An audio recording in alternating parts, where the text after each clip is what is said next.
Welcome, ladies and gentlemen, to Snow Show episode 4. I think it's 4. Yeah, I had to think about that, Katy. Now, I have guest on today, Katy Woelfel. Katy is the golf director up at Willmar Christian. Katy, thanks for coming on today. Thanks, Greg. Well, Katy and I had some fun with this. Was it last night, Katy, or 2 nights ago? 2 nights ago. 2 nights ago, we were supposed to record the show, and I was having all kinds of trouble with the board, and poor Katy was on the other end watching me lose my cool. Was that fun for you? It was very entertaining watching you, for sure. And the funny thing is, could do about it, and you couldn't hear me, so I just laughed at you and made fun of you. Well, Katy, you're so good at this stuff because you were sending me chats in the chat box. I didn't even know I had a chat box in this. And so you're sending me notes, and all of a sudden something pops up, and trying to help me through some things. She even tried different computers, and I'm like, no, I'm pretty sure it's my end. I ended up calling Landon, who you give lessons to, which we'll talk about in a little bit. But I called Landon. I said, Landon, I need your help. I need you to go on. I need to know if it's this me or you. And at the end of the day, it's Chuck Blum showed me it's one button, Greg, that you were missing. And so I found that button. I shouldn't say I did. Chuck found it. And here we are tonight with Katy Woelfel. So, Katy, thank you again for coming on. So I want to introduce kind of everybody to you, or you to everybody, because you're an interesting story to me. As you know, I'm a PGA professional in golf, and there's just not a lot of golf women out there. Mm-hmm. And you are one of them, and you're one of us. And I want to kind of talk through that story. Katy, did you grow up in Bird Island, or did your parents move to the cities before you were born? Just take us all the way back there. So I grew up in Brooklyn Park. I was born in the Twin Cities. That's where I grew up until my parents moved here 4 or so years ago. My grandparents are in Bird Island, so I was homeschooled until 9th grade. So we spent a ton of time out here, but I grew up in the Twin Cities and then came out here later on. So where Katy and I met is, I think her and Harry, her brother, were in I don't know, he's 1 year younger than you, or 2 years younger? 2 grades younger than me. Yep. So they came out and they joined, they became members, and I was like, who are these kids? They just love golf. And you guys jumped out there, and your mom was like, oh, I want to get them out golfing. And you guys would come out for our PGA Junior event that we had once or twice. Mm-hmm. And it's like these 2 kids, and then all of a sudden you guys moved out here, and I was like, I don't recognize this Katy Woelfel, because you were in college up at Bemidji at the time when your parents moved back here. Yep. So talk us through that, Katy. How did that go in your family when they said, hey, we want to move to Bird Island? How did you and the brothers, because you have 2 brothers, mm-hmm. right? How did you and the brothers handle that news? It was kind of a mutual decision, I guess. When we were younger, back when we were homeschooled, I don't even know how old I was.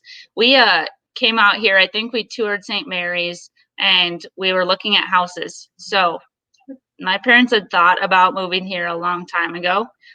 Then it just never happened. And then it was at a point we moved out here to kind of help my grandpa out, and just for schools for my younger brother. Better opportunity out here for him, I guess. And we were all pretty much fully on board. We grew up in the city, but we're kind of just a small town family still. So it was very comfortable. Nobody had any issues with it, really. That's awesome, because when I was in 6th grade, my parents moved from Silver Bay to St. Francis. And that was really, I loved it at first. And then about 6 months into it, I hated it. I was like, I want to move back to St. Francis. So I know you were at Bemidji already when they moved, yep. Correct? Yeah. So Katy, let's go back now and talk about your golf. Where did the golf bug itch, whatever you want to call it, take us all the way back? Were you in 2nd grade, 3rd grade? Where did this start for you, that you started to fall in love with golf, or that you wanted to play? Well, actually, we golfed a little bit when we were younger. We'd come out in Olivia with my grandpa and whatnot. My parents always kind of golfed every once in a while. My mom kind of forced me to golf my sophomore year of high school. So I didn't want to do it at all. I kind of just stood there the first day of practice, was not interested. I actually started my year with my dad's golf clubs, so they did not fit me whatsoever because I'm short too. But I luckily had some natural ability. I'd played a league or 2 with some cousins and whatever when I was younger, nothing competitively or very serious. But right away there, I played pretty much every single varsity meet from my sophomore year all the way in my senior year. So just kind of the encouragement I got through coaches and just kind of already having that natural ability is where I kind of got stuck with it. And then I was like, okay, what do you want to go to college for? Zero clue. And I couldn't pick a college. I didn't have any idea. I just decided, okay, wherever I could play golf is where I'll go to college. So I looked at a couple of different schools. Marshall was one of them, and then Bemidji. My mom's family's from up north, so that was kind of more the direction I wanted to go. And then Bemidji had lots of opportunities. The coach was really good there, so he's very welcoming. And that's just kind of how I ended up in Bemidji. Now, Katy, we're going to get to the point of how I know you so well. But I never knew that about you, Katy, that you didn't start really until your sophomore year. Mm-hmm.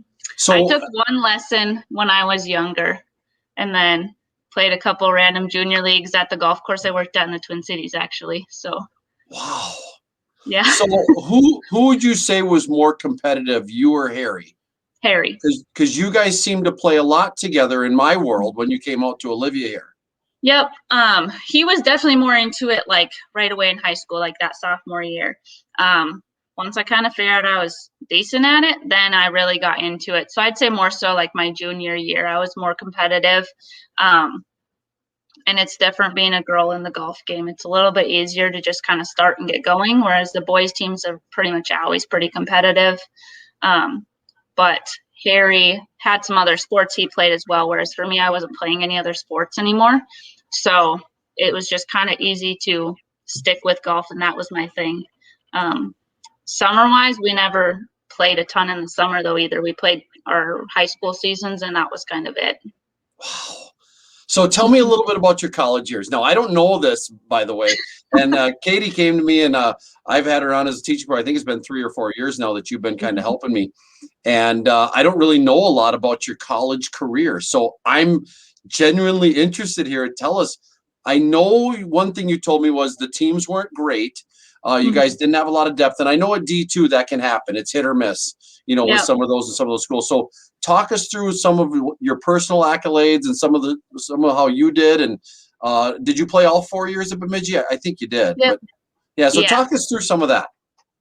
Well, so like Bemidji didn't really recruit a lot for golf. Our golf coach my freshman year, also was an assistant basketball coach. So he kind of split his job.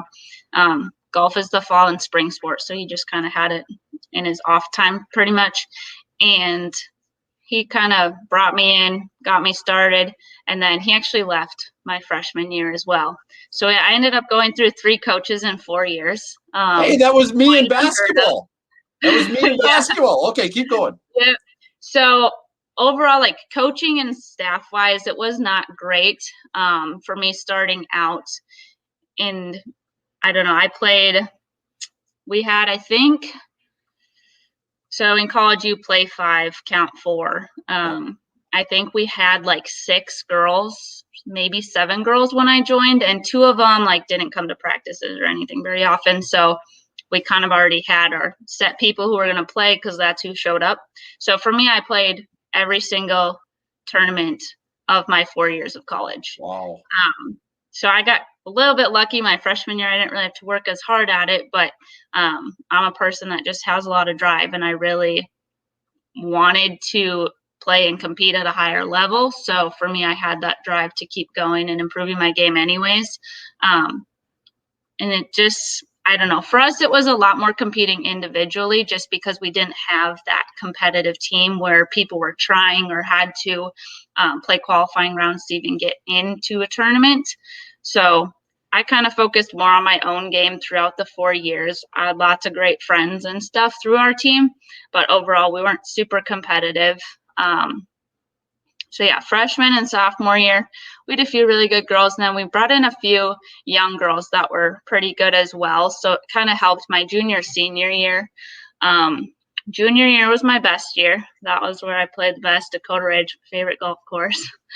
I took, I think, 9th place in the conference out of, I think, 8 or so teams. So that was my best year. 40 players, yeah. Give or Yep. take, yep. So that was my best tournament overall was that conference tournament. I think I shot 79, 81, 78, or something right around those numbers there. For girls, you'll get like the really good teams like Augustana and those Mankato. Few schools like that, they have girls that shoot in the 70s fairly consistently. Otherwise, than those, Bemidji was one of the last few teams. We always Yeah. played in the lower end of it. Girls in our schools very rarely will shoot in the 70s, so that was kind of fun. Like I said, Bemidji's got a better program now. Our coach now, the guy they have there, is pretty great. They brought in some good girls, so it's getting better there, but I don't know.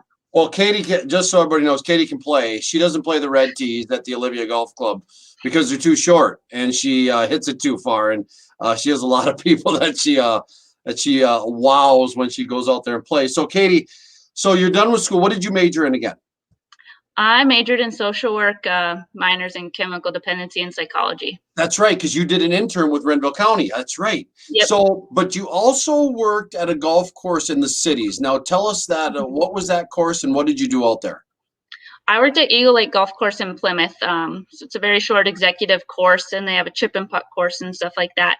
Their main focus was the first tee program, and all those junior group classes, leagues, stuff like that. So I started doing that the summer after my freshman year of college. So 2015, I started teaching golf there and just like helping out with all the junior lessons. And then I did that until 2019, summer 2019.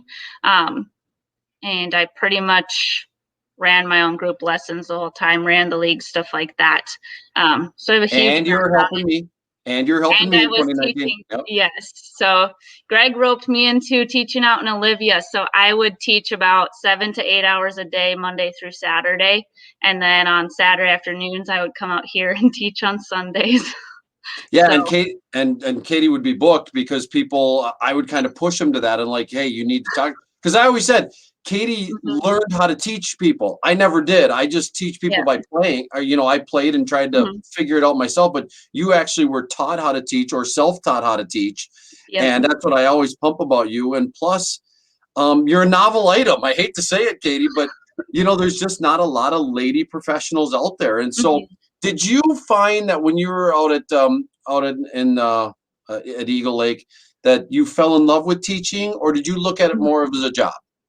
No, I fell in love with teaching. I love kids and I like working with people a lot. So for me, teaching golf was a really like natural and easy way to get into it. I like competitive golf and I would like to play more competitively too in the future here. But my main passion is just teaching golf and watching people fall in love with the golf game. It's a lot of fun, especially with the juniors. If you start them out young, it's crazy what they can do. Oh, that's so true. And we have a good program here in Olivia, and thanks to you, you helped out with my junior camp that I started 10 years ago when I was here. And the kids just love you. And it's, we've got a great thing going here. We got a lot of juniors. And you're right, Katy, it kind of adds some excitement. As much as people sometimes hate having them out there, it just it's cool to see. My fifth grade daughter went out and played today.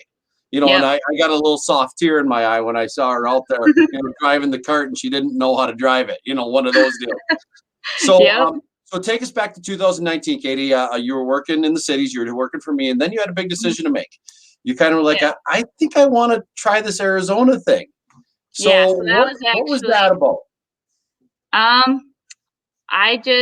So spring break in college, my senior year, we went down to Arizona. And we went down my junior year for a week. And we ended up going the week before our school spring break. And I had some family friends down there that I knew from the golf course in the cities. And I ended up staying an extra week and I didn't want to go home. So I was like, Mom and Dad, I'm doing it. I'm going to Arizona. I like to teach. It's more the route I want to take rather than the social work right now. And then luckily I had connections through Eagle Lake to go down to Tono Verde. So I got a job there. They were a little concerned about it, having my only real background in golf being teaching juniors and then going to a semi-private golf club where it's a lot more of the pro shop kind of work, running leagues, that kind of thing. But I did that for 2 years then too. And I kind of was in the boat where I was going full-time Arizona and I was going to go the assistant pro route and work on that. And then I got roped into coming back to Minnesota full time. Yes, you did, Katy, and that's kind of where we lead us to now is your current position. And Mm-hmm. I have to say that I personally was shocked, and I was glad to see that I saw that job opening up at Willmar Christian, and you told me you had applied, and I was like, yes, that's awesome because I wanted to keep you around selfish, Yes. and so I was like, yes, I hope she loves it. I hope she gets it because I know you were on the doorstep of staying at Mm-hmm. Tano Verde, which is it's a golf club in Arizona that is it's like a Minneapolis golf club in the cities. I think they call it, Basically. yeah, I think they call Tano Verde the Minneapolis golf course or something down there because it's like all Yeah, Minnesota people. it's all Minnesota or like Midwest people, a lot of Yeah. Canadians, stuff like that. It feels like home down in Arizona. You're surrounded So by the same so people. take us to that point with the interview and stuff. Were you saying, hey, if this doesn't go well, I'm going to Tonto, or were you saying if this is what I want to do, I'm going to stay here? Talk us Mhm. through that a little bit because I didn't pick your brain too hard. I was waiting for this interview to do that. Yeah. I don't know. I'd pretty much talked to my boss down there and I'd kind of decided like after the summer, I was going to go back in there. I was going to stay full time, work on my PGA stuff because that's my goal. I want to do my PGA card and all that. But then this job opening came up and a guy that my dad works with had called my dad or talked to him at work and said, hey, we want her to apply. We don't really have a lot of applicants, so why not? And so I actually flew home from Arizona to go visit the school and see the facility Oh, um, in February last year. So a little over a year ago. And then I decided at the time, I was like, I'm 23 years old and I can run a golf facility by myself and then work with students and teach. And that was my main goal of what I wanted to do. Whereas being an assistant pro, like I said, it's a lot of the leagues and running things in the pro shop, which I didn't mind, but that was not really my passion. That's not what I wanted to do. So overall, this just gave me a better opportunity to teach and learn a lot more and run a great indoor facility. So I said, well, I guess I'll just come back home, work in the summer. I was going to work in Eagle Lake in the summer, but just depending on what happened. And then with COVID and everything, it pushed back my interview and everything a little bit. But I ended up starting at Community Christian in June. So, Katy, tell us a little bit. We only got a couple minutes left. These things go fast, by the way. And remember what I Yes, told they you do. earlier. I have Yep. time management issues, so I need your help. So, anyway, so tell us. I know you're the girls' golf coach. Mhm. I saw you out at meet the other day, and we see a lot of each other. We're in the same conference. Mhm. But tell us kind of some of your duties. Tell us what you're doing there, and then just give us a little plug of what the community can look for from Mhm. Community Christian, because the golf facility there is what Chris has built is, and you got and Willmar Christian. I don't want to put it Mhm. totally on Chris, but what you Yep. guys have built is immaculate. So tell us a Yeah. little bit about that. So Community Christian has there's 2 simulator bays with TrackMan. So I mean, you could play 80 plus golf courses on there. Interlochen in Minnesota is on there, and then Wayzata Country Club is on there now too. So a couple Minnesota courses, otherwise literally courses all over the world you can play. Lots of fun games and stuff like that. And then the biggest thing that we have is actually the putt view system. So we have projectors that put down break lines onto the green. It's very helpful for me teaching people how to read a green and really learn how to putt. Reading a green indoors is super tough, but it's a lot of fun to work with, especially with the students on just different putting things like that. So my job at Community Christian, besides being the golf coach, I get to rent out the facility, teach lessons in there, run some group lessons and different things like that.